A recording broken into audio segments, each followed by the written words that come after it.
We are buried in books in Denver, Colorado, with Vistage chair Rick Rodgers, who's got an unbelievable story to tell because he's the only Vistage chair in the world. I've done nearly 1,000 presentations. You're the only one in the world that I've ever seen do this. And that's what's coming up here in this particular conversation. But before we do that, Rick, you're a reader. Yes, sir. Do you believe readers are leaders? I do. Do you believe the more you learn, the more you earn? Absolutely. Look at this, folks. Rick has read every one of these books. Dare to Lead from Brene Brown, Jim Collins and Success Built to Last, Thinking Fast and Slow, business books, The Power of Intention from Wayne Dyer. Rick, do you remember the very first book that grabbed your attention and grabbed, you know what I mean, seized your heart and stirred your soul? You know, it was a book written by Jack Welch. And in that book, I'm trying to think of the title of it. I can see it on my shelf.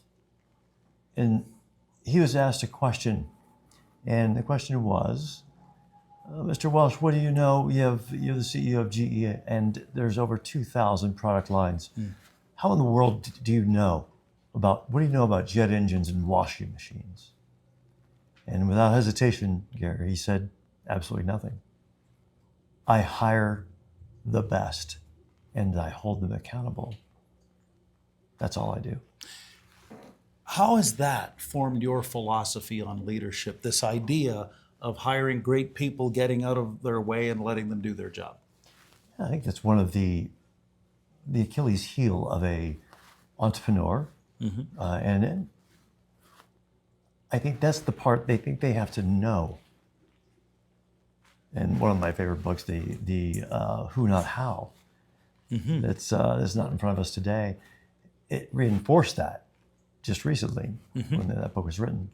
And that is probably what eludes most business owners and entrepreneurs, that they don't have to know how the sausage is made. Well, that's what I love, is that you just illustrated very quickly between jet engines and washing machines. That's how General Electric was so widespread. I can keep going. Another Brene Brown title, Braving the Wilderness. What do you love about Brene Brown's work? You know, it started off, I was introduced to Brene Brown's work I'm a stepdad. And as a stepdad for the first time with a 4-year-old, I had no idea what I was doing. And someone said, hey, do you know Brene Brown's work? I'm like, no. I had to go to the library and check out CDs to listen to. And this is before she blew up. And talking about what to do with children. And so that was my foray into her work. And then she came out with, I'm trying to think of the name of the book now. Well, her TED talk around vulnerability was off the chart. She really went, took off like a rocket ship.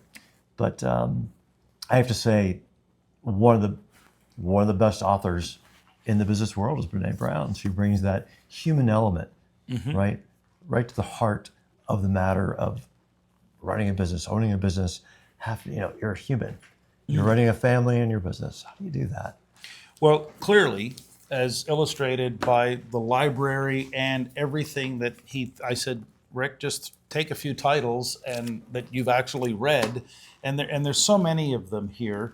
I love this one, by the way, Richard Branson, The Virgin Way. Can you weigh in on this one at all? I've been waiting to get down the stack. I gotta say, Richard is brilliant, and he's kind of one of my personal heroes. Little known fact, I have dyslexia. And even though I fell into this really low percentile or high percentile of dyslexia, I watched someone like Richard Branson change the world because he thinks differently. And as a kid, I could get picked for, the dodgeball team because I didn't read very well. I couldn't spell. And as I grew into these books, if you will, I got to know a little bit more about Richard Branson and what he overcame. That's a good reminder. I think everyone's got a superpower, and sometimes it comes disguised as a bit of a disability. Is that fair to say? It does. I'd love to hear you expand on that. You know, today I think of it as a learning ability and not a disability. One that I learned from reading more books about it, that Einstein, Edison, JFK, Richard Branson, and the list goes on. A lot of actors, a lot of folks that you would never guess have this genius that, you know, I have a hard time seeing in myself, but I see it in others. But and you- there's a lot of leaders that have, you know, something that's not traditional, right, in the learning curve. And I think that one of the things about the Vistage world and the work you do as a chair is you look at people around a Vistage table, for example. And here we are in Denver, Colorado with one of your groups. And when you look at people around the room, or, you know, members that you meet with, I'm guessing that's what you see, the genius inside them. Yes. They don't see it themselves. Of course, I heard once from a great speaker. He said, you know, you can't read the label from inside the bottle. And it wasn't until just recently that I understood what that meant. Right. Opposite my own bottle, just like these leaders that are in Vistage, looking to lead their families, their colleagues, their partners, the ripple effect that happens from those leaders coming in and being able to articulate, I don't know, or I'm not sure, and asking for help, because that's something that as a kid, that was looked down upon. You've touched on something very interesting. One of the things that we talk about all the time in our program, Big Little Legends, is how strategically you want to become the category of one. Vistage has over 1,000 groups in America. There's Yes. 45,000 members throughout the world. There's thousands of chairs. You're the only one I've ever met that has, now we can produce it. I teed it up. He's the only one in the world with authentic Tibetan singing bowls. Now, can you do a demonstration, Rick, of how these Tibetan singing bowls work and articulate to the millions of people watching on the internet what's this all about? Certainly. And this is what's unique about this particular device. There's two of them. Normally you'll see just one, and you'll hold it, and you'll use the singing portion by rolling this around the outside edge. This one has two. And the reason why, there's different chakras. We have 7 chakras, and one is tuned for your crown and your head, and the other one's in for your gut. And so just by using this, grounds you and brings out, as you can see, it's not as easy as it looks. They have different tones.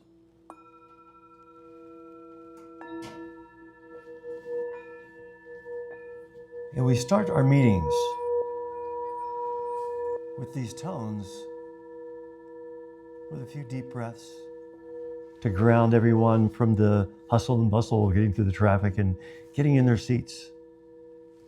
And getting them into a state to absorb everything that's about to unfold that day. Yes, they get in touch with their intuition and their intention. And attention follows intention, So right? it's- Or I should say energy follows intention. Well, and it's not necessarily all kumbaya, but it is No. it is a very practical way for leaders to really get focused on the topics at hand Indeed. that happen every month at a Vistage meeting. Rick, thanks so much for doing this. Thanks for having me here. Rick Rodgers. He is the only Vistage chair in the world with authentic singing Tibetan bowls. No one else can lay that claim. We always like to say that you can't create a legend without a story. And here in the mile-high city, 5,280 feet above sea level, you might be only one story away from creating your own legend.